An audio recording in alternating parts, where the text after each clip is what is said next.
the debris was packed so much into the house, the trash and debris, till he couldn't even fully open the door. So once I got in and saw that and see him climbing over debris, that's when you're like, it's a health issue.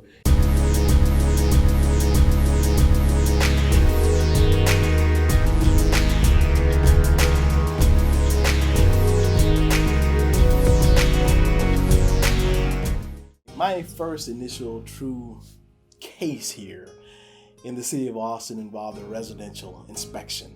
Like the poor neighbor that's right next door, she contacted us because at night she would see things from the violating unit seep into her unit. Of course, with condominiums or condo units, they all shared space or a shared wall.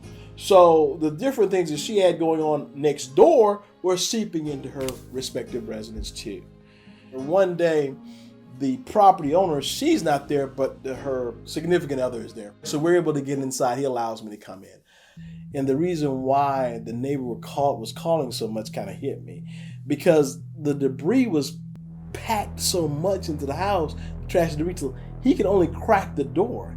He couldn't even fully open the door. So once I got in and saw that and see him climbing over debris to get around in the respective unit, that's when you're like, it's a health issue.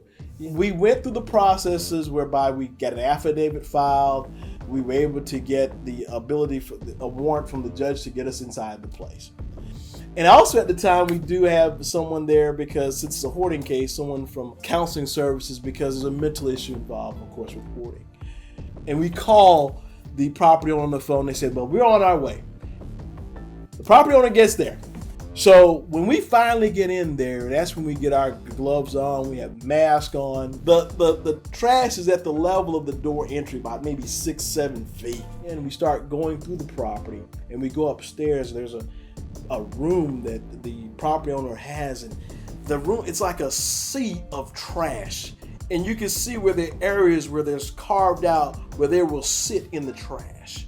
So we get that room taken care of. Then we go further into the unit, and there's an area where a bird was, and the bird is droppings with paper. I guess they've codified like a brick, or you thought it was a 2x4. Like, well, what they got a 2x4 here for? And when they're starting to break it down, like, no, that's just the bird's feces that were on top of paper that codified like paper mache. It was hard like a 2x4 or a brick almost.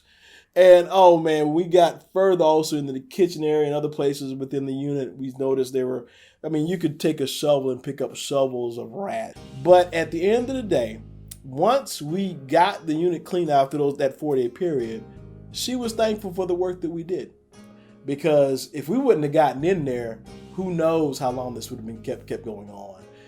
And that's still an ongoing case, unfortunately, so I can't go any further into it. But that's the wonderful thing about a code inspector. We never know what we will encounter once we go behind those doors.